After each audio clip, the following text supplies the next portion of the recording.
कालच्या पाठाला द्वितीयक आर्थिक क्रिया या पाठाची आपण माहिती पाहत होतो. यामध्ये उद्योगधंद्याच्या स्थानिकीकरणावर परिणाम करणारे घटक या घटकांची आपण माहिती पाहत होतो. त्या घटकांची माहिती आज आपण या ठिकाणी पाहणार आहोत.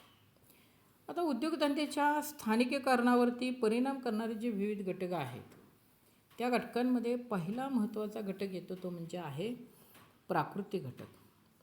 या प्राकृतिक घटकांचा खूप मोठ्या प्रमाणात प्रभाव या उद्योगधंद्याच्या स्थानिकीकरणावरती होत असलेला आपल्याला या ठिकाणी दिसून येतो. आणि मग यामध्ये पहिला मुद्दा जो येतो आहे तो आहे हवामान. आता कोणताही उद्योग कोणत्या क्षेत्रामध्ये स्थापन करायचा आणि त्या उद्योगासाठी हवामान योग्य असावं हे आपल्याला या ठिकाणी प्रकर्षानं दिसून येतं.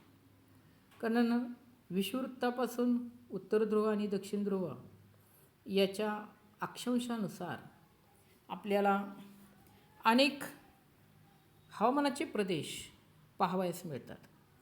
आता उद्योगधंद्यासाठी प्रतिकूल असणारे जे हवामान आहे ते सहसा उपयोगी ठरत नाही. म्हणजे ज्या ठिकाणी अत्यंत उष्णता आहे, वाळवंटी प्रदेश आहे, जिथं हवा कोरडी आहे, धुळीची वादळं आहेत, त्याचप्रमाणे जिथं दमट हवामान आहे त्याच पद्धतीनं तसेच कोरडे किंवा शीत हवामान आहे, तर या प्रदेशामध्ये उद्योगधंद्यांचा आणि औद्योगिक विकास होऊ शकत नाही. आता भारतामध्ये आपण जर पाहिलं तर भारताकडे अतिउत्तरेकडील असणारे जे शीत प्रदेश आहेत म्हणजे हिमालयन पर्वतीय क्षेत्र जिथं आहे किंवा अरुणाचल प्रदेश, आसाम या भागातील प्रदेश आहेत, त्याचप्रमाणे वायव्य भारतामध्ये असणारं जे थारचं वाळवंट आहे राजस्थानमध्ये, तिथं उष्ण व कोरडे हवामान आहे. तर ह्या हवामानामध्ये होणारा जो बदल आहे तो उद्योगधंद्यासाठी मारक असतो. त्या ठिकाणी उद्योगधंदे हे स्थापन होऊ शकत नाहीत. किंवा एखाद्या भागामध्ये सततच पडणारा दुष्काळ, सततच अवर्षण, कारण त्या ठिकाणी पाण्याची कमतरता खूप मोठ्या प्रमाणात भासते. आणि काही असे उद्योग असतात की त्या उद्योगांना मोठ्या प्रमाणात पाण्याची गरज भासत असते. आणि त्यामुळं हवामान हा अतिशय महत्त्वपूर्ण घटक असतो. आणि या घटकांचा विचार करूनच औद्योगिक क्षेत्र किंवा उद्योगधंदे विकसित करावे लागतात. याच्या उलट ज्या ठिकाणी अनुकूल हवामान आहे त्या ठिकाणी समशीतोष्ण हवामान आहे, अशा हवामानाच्या प्रदेशामध्ये यांत्रिकीकरणाचा आणि औद्योगिकरणाचा विकास खूप मोठ्या प्रमाणात होतो. आता पूर्वी दमट हवामानामध्ये कृत्रिम धाग्याची निर्मिती केली जायची, कारण दमट हवामानामध्ये धागा सहसा तुटत नव्हता. पण अलीकडच्या काळामध्ये कोरड्या हवामानाच्या प्रदेशामध्ये देखील या ठिकाणी कापड उद्योग निर्माण केला जातो, कारण अत्याधुनिकता आलेली आहे. दमट हवामान त्या ठिकाणी विकसित करता येतं आणि त्यामुळं धागा तुटत नाही आणि त्यामुळं यांत्रिकीकरण किंवा कापसापासून धागा करण्याची आपल्याला दमट हवामानाची आवश्यकता तिथे भासत नाही. आता कापड उद्योग आणि या कापड उद्योगांचं केंद्रीकरण पूर्वी मुंबई शहरामध्ये विशेषतः अनेक कापड गिरण्या विकसित झाल्या. याचं कारणच असं होतं की मुंबई हे दमट हवामानामध्ये पूर्ण दमट हवामान असणारं शहर आहे. समुद्रकाठालगतचं आणि विशेषतः बंदरं आहे, युरोप खंडाला जवळचं आहे आणि देशांतर्गत विविध वस्तूंचं सहज मार्केटिंग मोठ्या प्रमाणात किंवा व्यापार होऊ शकतो. वाहतुकीचं जाळं चांगले असल्यामुळं ती वस्तू अगदी तत्पर पोचू शकते. या दृष्टिकोनातून मुंबईमध्ये कापड गिरण्यांचं केंद्रीकरण झालेलं दिसून येतं. कारण दमट हवामानामध्ये तिथं कापड गिरण्या खूप चांगल्या प्रकारच्या चालत होत्या आणि म्हणून त्या ठिकाणी हे उद्योग विकसित झाले. विशेषतः महाराष्ट्र, गुजरात जो कोस्टल एरिया आहे त्या ठिकाणी हे उद्योगधंदे चांगले विकसित झालेले आपल्याला दिसून येतं आणि त्यामुळं त्यांचं उत्पादन वाढलं, खर्चामध्ये वाढ झालेली आपल्याला या ठिकाणी दिसून येत नाही. आता दुसरा घटक आहे तो म्हणजे कच्च्या मालाची उपलब्धता. आता उद्योगधंदा विकसित करत असताना आज अनेक उद्योगधंदे हे शेतीमालावरती उत्पादनावर आधारित आहेत, खाणकाम व्यवसायावर आधारित आहेत, वनांमधून जे विविध संकलित केलेले पदार्थ आहेत, वन औषधे आहेत, त्यांच्यावर आधारित आहेत. मासेमारी हा व्यवसाय या ठिकाणी प्रामुख्यानं समुद्री कोस्टल एरियावरती मोठ्या प्रमाणात आधारित आपल्याला दिसून येतो. आणि हे सर्व घटक आणि येथून मिळणारे जे उत्पादन आहे, त्यामुळं त्याच्या अनुकूल असणाऱ्या कच्च्या मालाच्या प्रदेशाजवळच अनेक उद्योगधंदे आपल्याला स्थिर करावे लागतात. आता काही नाशवंत स्वरूपाचा देखील कच्चा माल असू शकतो.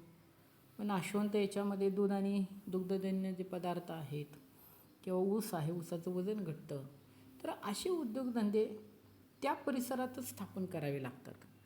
त्याचप्रमाणे जे अवजड उद्योग आहेत, विशेषतः खनिज कर्म जे विविध व्यवसाय आहेत, खनिजांवर आधारित असणारे जे विविध लोहपोलादासारखा बॉक्साईट निर्मिती असेल, त्याच्यापासून ॲल्युमिनियम निर्मिती असेल किंवा कॉपर निर्मिती असेल, अशा अनेक जे अवजड उद्योग आहेत, ते उद्योग खनिज कर्म जिथं केलं जातं त्याच्या आजूबाजूच्या परिसरात स्थापन करावे लागतात. आणि म्हणूनच मग कच्च्या मालाच्या उत्पादन क्षेत्राजवळच असे उद्योग स्थापन झालेले दिसून येतात. विशेषतः तागाच्या गिरण्या. आता तागाचं उत्पादन पश्चिम बंगालमध्ये सर्वाधिक आहे. बिहार, उडिसा या भागामध्ये तागाच्या गिरण्या अनेक स्थापन झालेल्या दिसून येतात. साखर कारखाने हे ऊस उत्पादक प्रदेशामध्ये स्थापन झालेले दिसून येतात. त्याचप्रमाणे नागपूरसारखं शहर किंवा महाबळेश्वरसारखे असणारी थंड हवेचं ठिकाण, या ठिकाणी अनेक फळं आणि फळावर प्रक्रिया करणारे जे उद्योग आहेत त्या ठिकाणी स्थापन झाले दिसून येतात. कारण त्याच परिसरामध्ये फळांचं उत्पादन मोठ्या प्रमाणात झालेलं दिसून येतं. आणि नाशवंत जी फळं आहेत, विशेषतः स्ट्रॉबेरीचं उत्पादन महाबळेश्वरच्या आजूबाजूच्या प्रदेशामध्ये होतं. आणि मग त्यामुळं त्याच्यावर आधारित असणारे जे उद्योग आहेत त्या शहरामध्ये स्थापन झाले आहेत. नागपूर परिसरामध्ये संत्री, मोसंबी या ठिकाणी त्यांचं उत्पादन मोठ्या प्रमाणात होतं. त्याच्यावर प्रक्रिया करणारे उद्योग त्या ठिकाणी स्थापन झालेले दिसून येतात. म्हणून कच्चा माल हा अतिशय महत्त्वपूर्ण आहे. म्हणून कच्च्या मालाच्या क्षेत्राजवळ हे उद्योगधंदे स्थापन झालेले दिसून येतात. त्याच्यानंतर पुढचा मुद्दा आहे तो म्हणजे पाणी पुरवठा आणि वीज पुरवठा. आता पाणी अनेक उद्योगांसाठी आवश्यक आहे.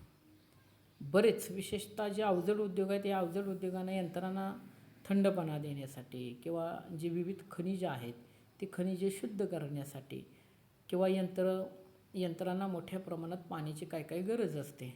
मग अशा वेळेला जे गोडं पाणी आहे, नद्यांकाठालगत, सरोवरांकाठालगत किंवा विविध जी धरणं आहेत त्या धरणांमधून मोठ्या प्रमाणात जिथं पाणी सोडलं जातं, नद्यांना, बारमाही नद्यांना पाणी जिथं उपलब्ध आहे, अशा क्षेत्राजवळ अनेक प्रकारचे उद्योगधंदे स्थापन झालेले आहेत. वीज पुरवठा अनेक उद्योगांना आवश्यक असतो, तोही या ठिकाणी हा मुद्दा आपल्याला पाहिलेला दिसून येतो. आता काही उद्योगांना शीतकरण प्रक्रिया आहे, वितळण आहे, धुलाई आहे. त्या कापड उद्योगामध्ये कापड निर्मिती झाल्यानंतर त्या कापडावरती डिझायनिंग, त्या ठिकाणी डाय करणे, कलर काम करणे किंवा कापड भिजवून त्या ठिकाणी पुन्हा ते सुकवणे, तर अशा प्रकारच्या प्रक्रिया करण्यासाठी देखील पाण्याची खूप मोठ्या प्रमाणात गरज भासते. आणि म्हणूनच जिथं जिथं पाणवठा आहे, जिथं नद्या आहेत, तलाव आहेत, अशा क्षेत्राजवळ हे उद्योग स्थापन झालेले दिसून येतात. विशेषतः कोळसा उद्योग, खनिज तेल, वीज, कोणत्याही प्रकारचे उद्योग चालवण्यासाठी आपल्याला या ठिकाणी आवश्यक असतात. हे ऊर्जेचे स्रोत आहेत. मग जिथं दगडी कोळशाचं उत्पादन प्रचंड होतं, जिथं खनिज तेलाचं उत्पादन प्रचंड होतं, तिथं किंवा जिथं मोठे मोठे धरणं बांधलेली आहेत, तिथून जिथे वीज निर्मिती होते आणि ही वीज सहजरित्या वितरण त्याचं सहजरित्या सोपं होण्यासाठी जिथं जिथं सोय आहे त्या ठिकाणी हे उद्योगधंदे स्थापन झालेले दिसून येतात. आता कोळसा हा जड आणि अवजड उद्योग आहे आणि तो खाणकाम क्षेत्राजवळच कोळशावर आधारित असणारे उद्योगधंदे स्थापन करतात. विशेषतः लोह पोलाद उद्योग हा लोह खाणीजवळ न स्थापन करता तो कोळशाच्या उत्पादनावर कोळशाच्या खाणीजवळ स्थापन केला जातो. आता का केला जातो, तर या ठिकाणी 1 टन लोह खनिज किंवा पोलाद निर्मिती आपल्याला त्यापासून तयार करत असताना 1 टन लोह खनिज लागतं, 2 टन दगडी कोळसा, त्यानंतर मँगेनीज, डोलोमाईट आणि इतर खनिजं 2 टन असे या ठिकाणी जवळजवळ 5 टनाचं मिश्रण एकत्रित भट्टीमध्ये घातल्यानंतर त्याच्यापासून शुद्ध स्वरूपामध्ये आपल्याला 1 टन 1.5 टन पोलादाची निर्मिती होते. आणि त्यांना पुन्हा थंडपणा देण्यासाठी पाणी आवश्यक असतं. आणि म्हणून असे उद्योगधंदे कोळसा उत्पादक क्षेत्राजवळ स्थापन केले जातात. काही ठिकाणी लांब अंतरावरून तारा आणि नळमार्गाद्वारे वीज आणि खनिज तेलाचा पुरवठा केला जाऊ शकतो. आणि मग ताराद्वारे वीज आणि नळमार्गाद्वारे खनिज तेल पुरवठा केला झाल्यामुळे त्यामुळे अशा अनेक उद्योगधंदे ऊर्जा स्रोतावर अवलंबून असल्यामुळं त्या स्थानापासून काही ठिकाणी दूर अंतरावरती पण काही ठिकाणी स्थापन केलेले दिसून येतात. त्याच्यानंतर पुढचा मुद्दा आहे तो म्हणजे कामगार. आता कामगार हे आवश्यकच असतात. उद्योग निर्मिती केल्यानंतर तिथं काम करणारं मनुष्यबळ जर कुशल असेल, चांगल्या प्रकारचं असेल, उच्च शिक्षित असेल किंवा अकुशल कामगार असतील, अशा अनेक प्रकारच्या कामगारांची गरज उद्योगधंद्यांना भासत असते. आणि मग उद्योगधंद्याच्या गरजेनुसार हे जे कामगार आहेत, बांधकाम व्यावसायिक असतील, खाणकाम व्यावसायिक असतील किंवा कापड उद्योग असतील, अशा ठिकाणच्या उद्योगामध्ये अर्धकुशल आणि कुशल कामगारांची गरज भासते. अन्न प्रक्रिया उद्योगासाठी दागिने बनवण्यासाठी निपुण किंवा कारागीर कुशल कारागिरांचीच आवश्यकता असते. इथं अर्धकुशल कामगार चालू शकत नाहीत. त्यामुळं अशा प्रकारच्या उद्योग व्यवसायामध्ये चांगले शिक्षित कामगारांची गरज भासते. वाढते यांत्रिकीकरण आज अनेक ठिकाणी मोठ्या प्रमाणामध्ये बऱ्याच यंत्रांचा उपयोग केला जातो आणि ही यंत्र चालवण्यासाठी आपल्याला प्रशिक्षित असणारा कामगार वर्ग आवश्यक असतो. आणि तो कामगार वर्ग आपल्याला त्या ठिकाणी मोठ्या संख्येनं ज्या ठिकाणी प्राप्त होतो अशा ठिकाणी मोठ्या प्रमाणामध्ये हे उद्योगधंदे विकसित होतात. कालांतराने त्या उद्योग आणि त्या उद्योगाच्या शेजारी हे कामगारांची वस्ती खूप मोठ्या प्रमाणात वाढलेली दिसून येते. आज आपण जर पुणे शहर पाहिलं तर पुणे शहराजवळून पिंपरी चिंचवड असेल, भोसरी MIDC असेल, चाकण MIDC असेल, रांजणगाव MIDC असेल किंवा शिरवळ इथं MIDC आहे, कोल्हापूरजवळ शिरोली MIDC आहे, औरंगाबाद, जालना, अंबड या ठिकाणी, वाळूज या ठिकाणी जी MIDC आहे, अशा अनेक MIDC आहेत की जिथं मोठ्या प्रमाणामध्ये कामगारांची वसाहती मोठ्या प्रमाणात वाढल्यामुळं आज ती छोटी गावं मोठ्या महानगरांमध्ये रूपांतरित झालेली दिसून येतात. त्याच्यामुळे कामगार वर्ग हा अतिशय महत्त्वपूर्ण आहे. पुढचा मुद्दा आहे तो म्हणजे वाहतूक. आता वाहतुकीचा असणारा जो खर्च आणि वाहतुकीसाठी लागणारा वेळ हा अतिशय महत्त्वाचा आहे. कारण कच्चा माल आणि पक्का माल आणि कामगार यांच्यावरती जो वाहतुकीचा खर्च करावा लागतो किंवा त्याच्यासाठी लागणारा वेळ हे आर्थिक अंतर म्हणून ओळखलं जातं. वाहतुकीचा खर्च, कमी खर्च हा उद्योगधंद्याच्या स्थानिकीकरणामध्ये खूप महत्त्वाचा आहे. आणि तोच विचार मनामध्ये घेऊन अनेक उद्योजक जड अवजड नाशवंत आणि पक्का माल, त्यांना लागणारा वेळ, त्यांना लागणारं अंतर आणि त्यांना लागणारा खर्च या सर्वांचा विचार करून ते उद्योगधंदे स्थापन करतात. तर कच्च्या मालासाठी खर्च जास्त करावा लागेल तर उत्पादित झालेली वस्तू तीही आपल्याला जास्त किमतीमध्ये आपल्याला मार्केटमध्ये उतरावी लागते. तीच वस्तू इतर उद्योग कमी खर्चात करत असतील तर तो उद्योग तोट्याचा ठरतो.